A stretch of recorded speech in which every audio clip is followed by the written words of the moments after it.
how to add citation and references in Word.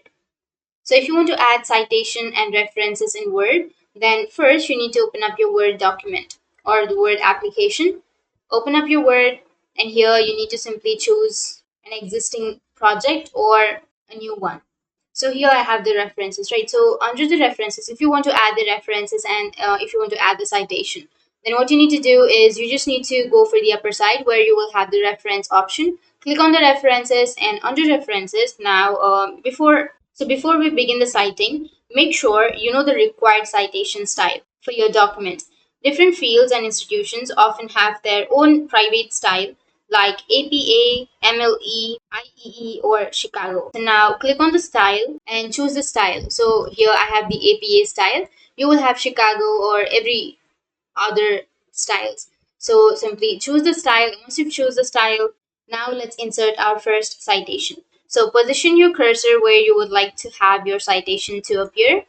Once you have, go for insert citation and click on add new source. So if it's your first time citing that, then you need to simply go for the add new source, and you can choose from the list. So you can choose book, book section, journal article, or article in a periodical, conference proceedings, report, and everything. You will have all of these options, right? So you can simply choose any option. So I'll be choosing book, and then you need to enter all of these information like the author name and the title, year, city, publisher, and everything. Once you've entered everything, you need to click on OK.